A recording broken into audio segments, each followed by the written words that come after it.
இயேசு கிறிஸ்துவின் நாமத்தில் அன்பின் வாழ்த்துக்கள். இந்த நாளில் ஆண்டவர் உங்களுக்கு தருகிற வார்த்தை வெளிப்படுத்தின விசேஷம் அதிகாரம் 3:8. இதோ திறந்த வாசலை உனக்கு முன்பாக வைத்திருக்கிறேன், அதை ஒருவனும் பூட்ட மாட்டான். பிரியமானவர்களே, இந்த கால வேளையில உங்களோடு கூட ஆண்டவர் இந்த வசனத்தின் மூலமாக பேசி போகிறார்.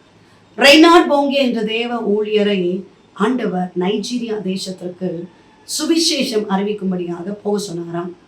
அவரும் அதற்கான எல்லா ஏற்பாடுகளையும் செய்கிறாரு. ஆனா அங்க இருக்கிற பிரசிடென்ட் தடை பண்ணிட்டாராம். இவருக்கும் ரொம்ப ஒரு வருத்தம். ஆனாலும் விடலை. கர்த்தர் தானே சொன்னாரு போகிறதுக்கு.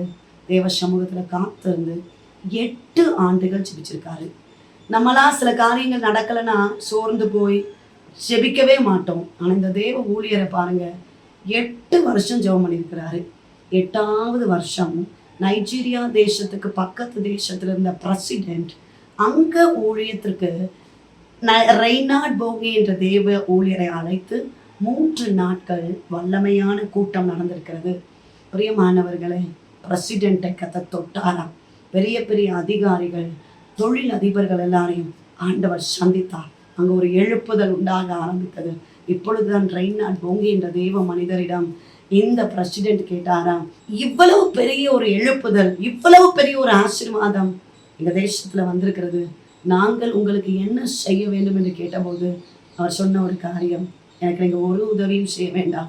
நீங்க எனக்கு செய்ய வேண்டிய ஒரு உதவி, நான் நைஜீரியா தேசத்துக்கு போகணும், அங்க போய் சுவிசேஷம் அறிவிக்க வேண்டும். ஆனால் வாசல் அடைக்கப்பட்டிருக்கிறது, அதற்கான எல்லா ஏற்பாடுகளையும் செய்து தாருங்கள் என்று கேட்டபோது அந்த பிரசிடென்ட்டும் அதை ஏற்றுக்கொண்டார். எல்லா ஏற்பாடுகளை செய்து கொடுத்தால் 8 வருடமாய் அடைக்கப்பட்டிருந்த கதவு திறக்கப்பட்டது. அங்க போய் சுவிசேஷம் அறிவித்து நைஜீரியா தேசத்துல ஒரு எழுப்புதல் உண்டானது. இந்த காலவெளியிலே ஏசப்போடைய வார்த்தை கேட்டுக்கொண்டிருக்கிறீங்க. வாசல் அடைக்கப்பட்டிருக்கிறதா? நன்மைகளை காண முடியாதபடி அடைக்கப்பட்டிருக்கிறதா? கவலைப்படாதீங்க, கர்த்தர் திறப்பா. அவர் திறந்தால் ஒருவனாலும் அதை பூட்ட முடியாது. செபிப்போம். நேசிக்கிறீங்கனால தகப்பனே, இந்த கால வேலைக்காக நன்றி செலுத்துக்கிறோம். கத்தகந்த நல்ல வார்த்தைக்காக நன்றி அப்பா. உன் கிரியைகளை அறிந்திருக்கிறேன். உனக்கு கொஞ்சம் பலந்தா இருந்து ஆனாலும் என் நாமத்தை மறுதலியாமல் என் வசனத்தை கை கொண்டபடியால் திறந்த வாசல வைக்கிறேன், ஒருவனும் பூட்ட மாட்டான் என்று சொல்லியிருக்கிறேன். அருமையான தெய்வ பிள்ளைகளை ஆசீர்வதிங்க, குடும்பங்களை ஆசீர்வதிங்க, செய்கிற வேலைகள், வருமானங்கள், தொழில்களை ஆசீர்வதிங்க, கையின் பிரயாசங்களை ஆசீர்வதிங்கப்பா. அடைக்கப்பட்டிருக்கிற கற்பம் இயேசுவின் நாமத்தினால திறக்கப்படட்டும். கற்பத்தின் கனிக்காக காத்திருக்கிற பிள்ளைகளை ஆசீர்வதிங்க, கர்ப்பிணிகளை ஆசீர்வதிங்கப்பா. வேலைக்காக காத்திருக்கிற பிள்ளைகளை ஆசீர்வதிங்கப்பா. வியாபாரங்களை ஆசீர்வதிங்க, தொழில்களை ஆசீர்வதிங்க, படிக்கிற பிள்ளைகளை ஆசீர்வதிங்கப்பா. ஆசீர்வதிப்பீராங்க. குடும்பங்களை சமாதானம் உண்டாகட்டும். இந்த நாள் முழுவதும் கத்த நடத்துவீராக. இயேசு கிறிஸ்துவின் நாமத்தில் ஜெபிக்கிறோம் எங்கள் ஜீவனுள்ள நல்ல தகப்பனே, ஆமென். பிரியமானவர்களே, கர்த்தர் உங்களோடு பேசியிருக்கிறார். நிச்சயமாய் அடைக்கப்பட்ட வாசலை கர்த்தர் திறப்பார்.